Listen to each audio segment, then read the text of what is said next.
Hey, it's Mazzy. Welcome back. The UK Summer 2024 tour is over, and another tour was announced for next year. Not a tour of Mazzy Maslov going to the United Kingdom, but when I was there Tuesday, I woke up Tuesday morning, got up early to walk around to get my coffee at the local coffee bar, my flat white, to the announcement after, how many years has it been?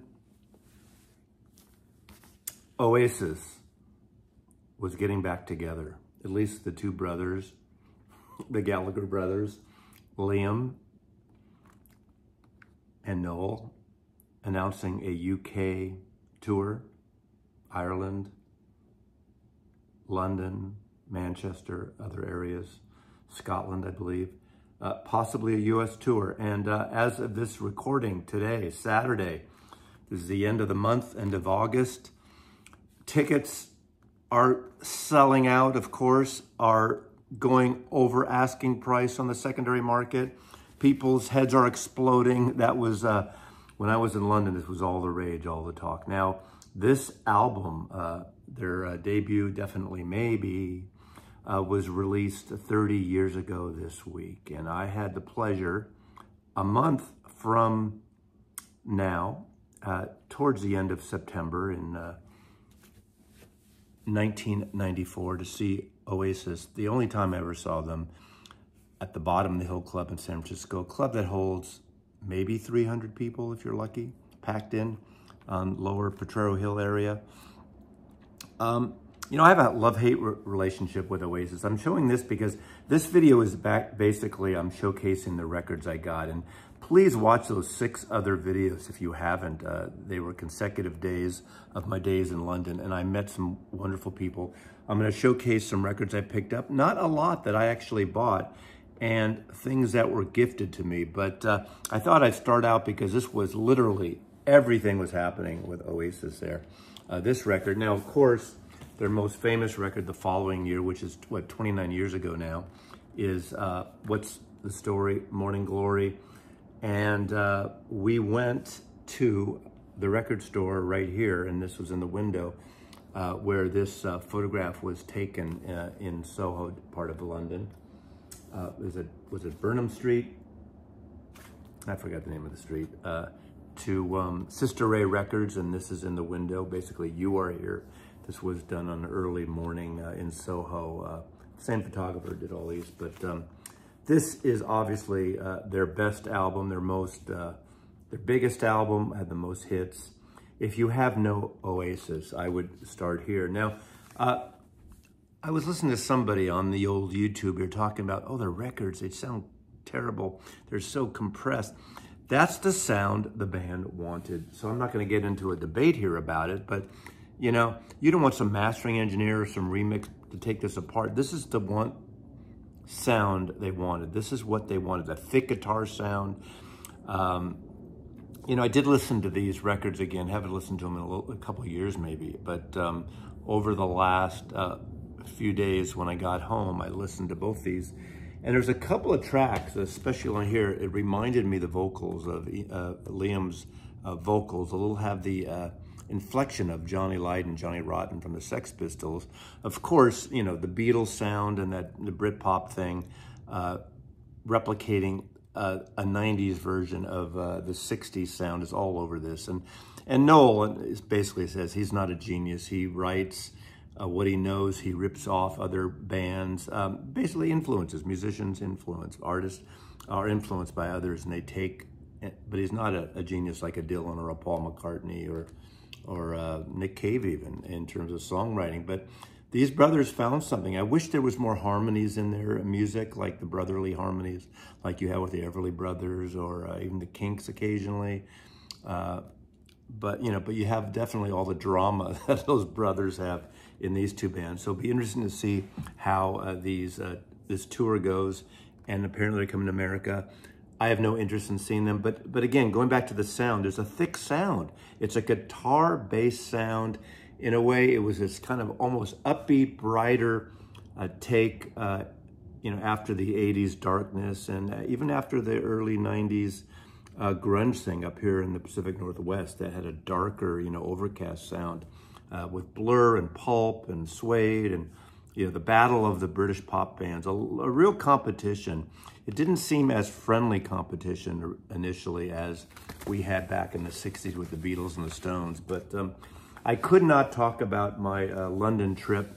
A great week I had, a birthday week in London, without mentioning Oasis now, because that was all over the airwaves and the internet. So I'm gonna go through records, and I'm gonna thank people. Now, a little caveat here, I'm prefacing this that we went record shopping on the Saturday of the August 24th. 12 of us went out. You can again watch that video, and went to pubs. Boy, those Brits can drink like 3 to 4 times. I'm still nursing my my first pint, and they're like on the 3rd or 4th, but all the power to them. But we walked a lot. I looked back on my iPhone. Apparently I walked 9.5 miles, an average of 8 miles a day, every day, which was a lot compared to being home here. But I got some great records, and I hate to say it, there's a couple things here I forgot who gave them to me, because I kind of piled in, I didn't put notes. I kind of think, but if I get it wrong in advance, I apologize if I missed you. But I want to start out with Dave Donnelly. David Donnelly is a musician who is a drummer, guitar player too, but a drummer, and he gave me this rare single of his. It was an EP from Spain. The band is Ivy. This is the rare EP from around 1996, 1997. Beautiful red vinyl. I haven't listened to it yet. It's got a little, I think, a little British pop sound, guitar driven, a little ethereal at times, but I haven't listened to these yet. So haven't had a chance to dive in. I'm still recovering from jet lag a little bit. But thank you, David, for this. Really kind of a beautiful picture sleeve. And he also gave me, he knows I'm into photography, and I'm a huge fan of the Smiths. So this photo book, of course, of Morrissey, the best wanker out of Manchester. But it's a great book of him on, mostly around in the early 90s, 91, solo tours, touring around. Of course, he's all in the news now too. I won't get into the whole wankerism of the Morrissey. I am still a fan of even his later records. I don't totally agree with his politics stuff, but I think he makes excellent solo records, and they have a great sound. Thank you, David, for this book. I love this type of stuff. But let's dive in here, okay? On the second day I got there, the day after I arrived, I went to the Tate Modern with David Ellis, a designer who I've known online. He lives with the Chiswick district of London. I didn't make it out there. That's where the Beatles filmed the Bareback Rider and Rain video, and I did not make it out there, unfortunately. But he gave me a couple of things. Gave me a t-shirt, which is in the wash right now. He gave me this hat that he got prior to it. I think he had an earlier visit of the Yoko exhibit. In that video, it shows some of the exhibit. I love her conceptual artwork. I did pick up a children's book for myself of this, Yoko Ono, because I do collect Beatle-related things. So that's one thing I picked. But there's a couple things I'll get into. Records. David gave me a couple records, as did everyone else. But my first day alone on Friday, on my birthday, I went up to Portobello, to the Portobello Market, and I did visit Rough Trade. I'm a little, Rough Trade is really not my kind of record store in London, because anything there that's new I can pretty much get here in the States. It's the same pressings for the most part. Not a lot of used things, at least at that, the version of Portobello. But I went to a stall and I got 2 records that I had versions of, but they're real special. Obviously, this is an original UK mono Sgt. Pepper. Now, I have an early mono Sgt. Pepper from the Coleman Collection. It's very noisy. I picked this up. I haven't listened to it yet, but I'm very excited about this because even though I prefer the stereo Pepper, the mix, I know John Lennon used to say you haven't heard Pepper unless you hear it in mono, but I like that swirling, separate left-right channel thing of stereo. But when you have a great mono version of Pepper, it's a different album. It's more rock-based, it's tighter. It's just different. I think it's kind of like chocolate or vanilla. Not one is better, but it's a different one. But the Grail, and there's always debate what's Grail. Whatever you want is Grail. What's important to you was this. And I mentioned to the guy, and he goes, well, I just happen to have one of those things. This is a mono, original, UK top loader. Now the top loaders were the first pressings. You access it at the top here. It has the original black inner sleeves included, all the poster and the 4 individual portraits. It's in excellent shape. Again, I haven't listened to these. I need to clean them out. The cover's in pretty good shape. You can see some wear here, but considering how old this is, almost 60 years, what, 56 years old, does have a little bit of a, looks like someone dipped it in their tea or coffee with their scones in the afternoon. But otherwise, I do have a stereo top loader, but getting a mono top loader was excellent. And then some other things I just picked up. Now, this is an American artist. I did have a really wonderful afternoon on that Friday, too. I met with 3 guys from the label Cooking Vinyl, a British label that really has a variety of things. And I've had a conversations with them a little bit or showcases because I'm a huge fan of Billy Bragg. And Billy Bragg in the UK has been on Cooking Vinyl and just released over the last year an excellent series of best of, a big giant CD overview of 50 years of Billy Bragg, 40 years of Billy Bragg, excuse me. I'm adding 10 years to you, Billy, sorry. But I love his folk, punk, political Americana too. Like the things he did with the Woody Guthrie songs with Wilco, and I like it. And one of the records that I didn't have, and this was gifted to me by John of 6 Inch Pianist. I'm gonna put in the details here, all the people I met and links to their channels. So William Bloke. William Bloke is something, in fact, when I met with the guys from Cooking Vinyl, I talked about how I really wanted this record. So it was really wonderful when John gave this to me on our day Sunday when we all 12 of us met and hung out and walked around Soho, record stores and pubs, crawls. But he gave me a UK copy of this, which is a brilliant record. I love this record. It might be his best record, but if not, it's very close. It's one I did not have. I have had it on CD, but for whatever reason, I missed this on vinyl going back. So thank you, John, for this. Very generous of you on Cooking Vinyl. And another thing we actually talked about, and I have this on CD.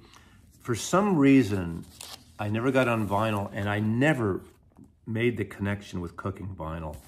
And what this is the Texas Campfire Tapes Michelle Shock, an American folk singer, and Pete Lawrence, who was the kind of originator of, who started Cooking Vinyl in 1986, recorded these tapes in Texas and then asked and put them out. And they're very, it's like field recordings, and it's brilliant. Now, I loved when she got signed to Mercury and did a series of amazing kind of country, folk, Americana records that are brilliant. I think about 15, 18 years ago, maybe it was 15 years ago, she imploded and kind of on stage said some horrible, like homophobic, anti-lesbian comments and just like literally had a breakdown and flipped out. I still love her records. All the records on Mercury Records are wonderful folk country records, brilliant songwriting, brilliant arrangements, great singing. And this is this organic thing. And I, you know, until I talked to these guys at Cooking Vinyl, I didn't realize this was Cooking Vinyl thing. I just didn't remember the DNA of this back in the 80s when I bought the CD of this. I do have it on CD. I have all her CDs. And I think they're brilliant, but this is a wonderful record. And I just happened to stumble across it at Sister Ray Records, £5. So it was a cheapie, that's considered cheap. So I got this just coincidentally after we chatted with the Cooking Vinyl guys. So I thank you, Jeff at Cooking Vinyl. I just want to do a shout out to him because literally the weekend after we met, his wife and him became parents for the first time. Congratulations, if you're watching there. And Juan, thank you. Just all the guys at Cooking Vinyl, thank you. These are not from them, but it was great talking about the business and the releases and the label, and they kindly met me at a pub in Camden area. Another record I bought, which is kind of a grail. It's one of my all-time favorite albums, and I have an original A&M pressing, but I am a fan of this record, and this is Liege and Leaf, considered possibly the first British folk rock record produced by Joe Boyd, Fairport Convention, and it includes the great vocals of Sandy Denny, of course, Richard Thompson, and just a wonderful, wonderful band here. Dave Maddox, Simon Nicol, Dave Swarbrick, and Ashley Hutchings on bass guitar. This is a perfect record, and I've always wanted a original Pink Island label. I got it. I listened to this. It's a little bit of noise. I haven't cleaned it up yet, but it's still. This is to me a perfect record. One of the great records ever made, and a very important record in the British 1969, the British UK folk rock scene that was happening. Another important record that came out, and I have an American. My record's kind of beat up because for some reason I purged my '95 record, got a used copy. But I found an original John Martin Solid Air, which got a folk jazzy fusion. Of course, the closest he's had to a hit with May You Never on here. Eric Clapton covered it later. I saw him around this time on this Great Island Records tour, I guess in late 73. Opening up was John Martin, and then the band Free, and then Traffic. Excellent record. Just love this record. Great sounding record. Some great instrumentation and some great effects. Early on effects for a folk singer, these effects pedals he was using, or some kind of effect pedal or something that he was, tape loops or something that he was using with his guitar playing. I just love that. This was a cheapie. I just got it on a lark, 4-pound cheapie. Bert Jantz sampler, of course, Bert Jantz from Pentangle, one of my favorite guitar players. We lost him within the last decade. I probably have all the music on this, but it was 4 pounds, if you can read that. I have to have one of the Brits translate, like that chicken scratch for me. But this is great.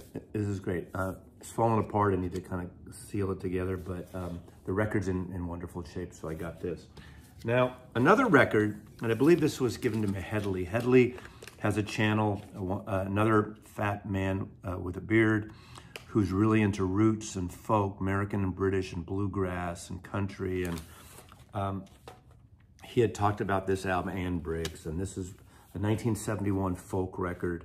A British folk singer. Half of this record is her singing a cappella, half of it is with guitar and bouzouki playing on it. And it's a gorgeous record, very influential at the time. I think a couple years after this, kind of got out of the business, quit the music business. But she, influenced all these people from Fairport and Pentangle and all the folk singers in the early 70s, late 60s, early 70s. Just a brilliant, brilliant singer.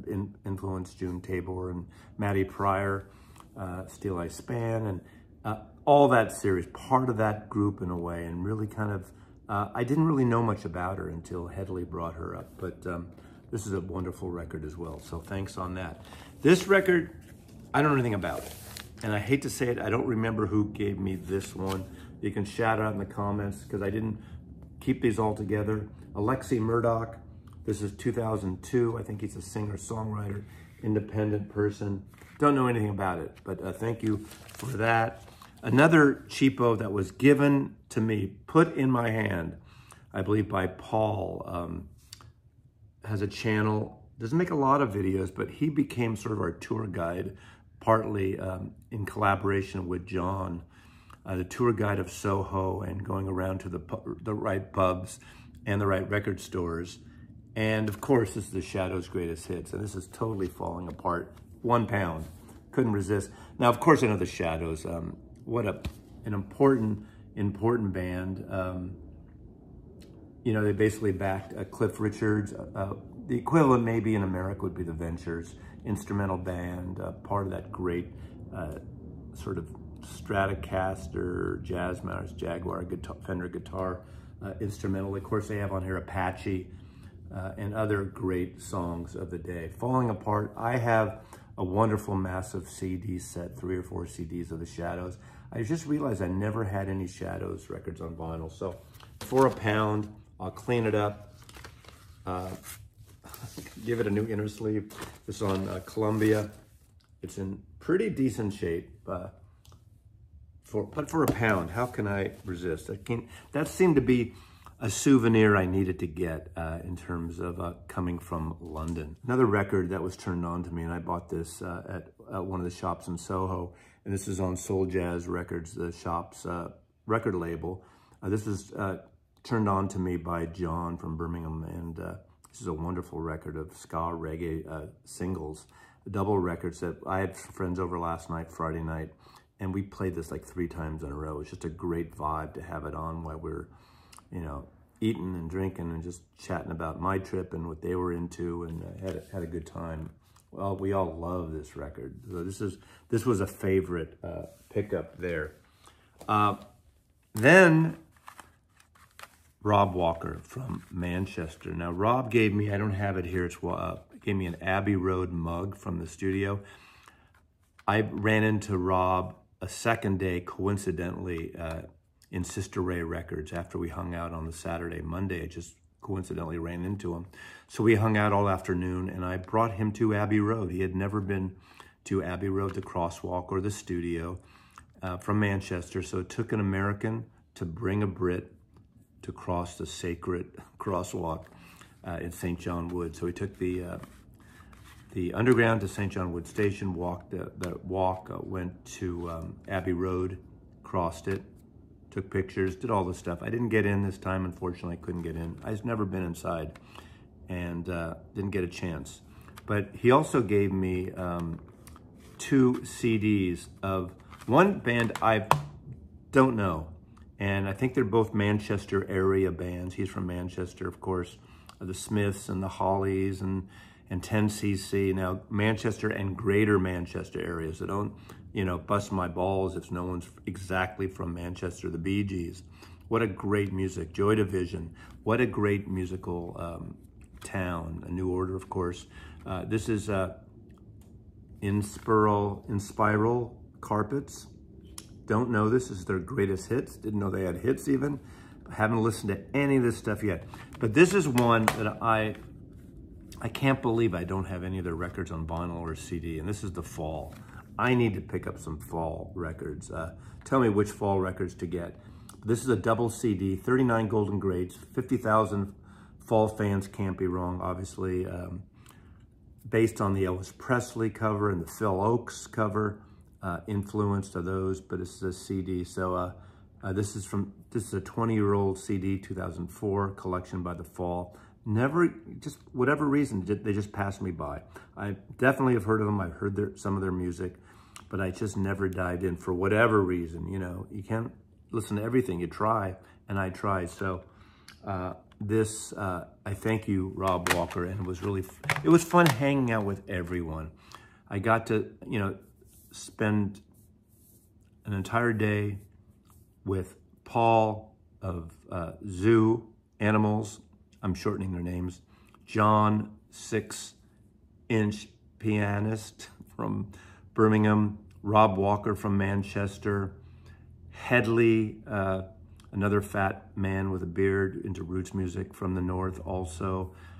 Frederick, and oh, let me show that before. How can I forget Frederick? Frederick is from Belgium, came in from Belgium, and we hung out on my birthday. And the only record I listened to so far is this, and this was fabulous. We played this last night with my friends over. This is Let's Get Swingin' Modern Jazz in Belgium, 1950 to 70. This is a fabulous collection. I don't know any of these artists. This is double 45 comp with 20 tracks on here, and it's a really great sound, a great vibe to it. Very accessible, but really, really good record. So I love this. I haven't heard the rest. So these are other things he brought from Belgium. Jazz Cats. This is Love Songs by Lovermen. I don't know anything about these, and I need time. I need weeks now to get into all these records. Here's another Belgium artist, I believe, Jordan Rakei. I think it is, it might not be, The Loop. I love this cover. This is something actually he picked up in, at this store, Phonica, again in Soho. He picked this up and gave it to me as a gift. We had a little trade out of a dinner and a vinyl.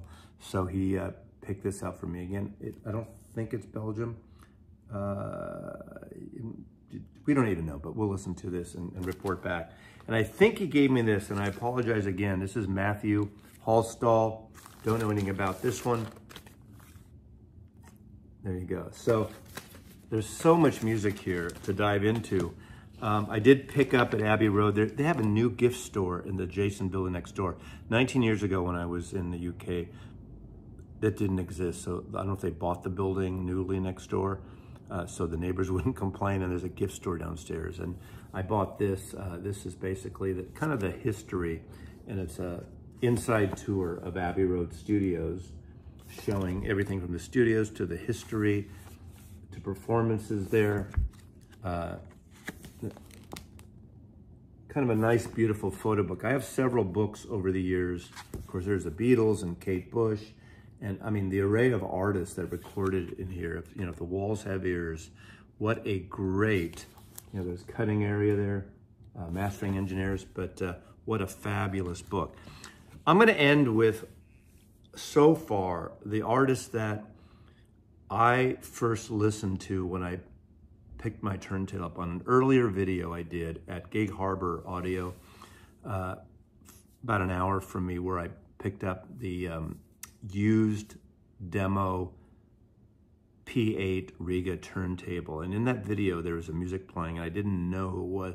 This guy with this sort of modern crooning, smooth voice. A little bit of a Morrissey sound, but not as affected. And I just loved it. And I still don't, I got to look on that video and see which song. But David Ellis brought me a record for my birthday. And I played this. We played it again last night. My friends were just blown away. Someone who is, popular, I don't know how big he is, has been in the UK. For a while, he played with Pulp, the band Pulp, I think 4 years, but not consecutive years, with some other bands, and has a pretty interesting solo career. And then it's Richard Hawley, and everyone's telling me other records to get.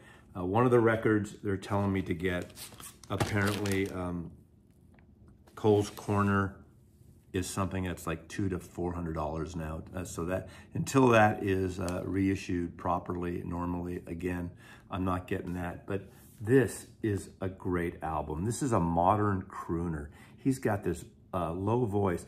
We were listening to him, and all four of us started thinking, who does he sound like?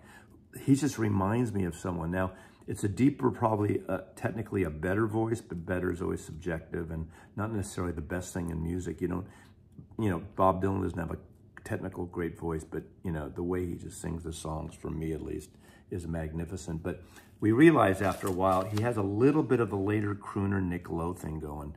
The later Nick Lowe albums, not going back to the power pop, but the records over the last 25 years of Nick Lowe's got a little bit of that, but it's more majestic, more, there's strings, and this is a little bit of a dark record for him, I understand.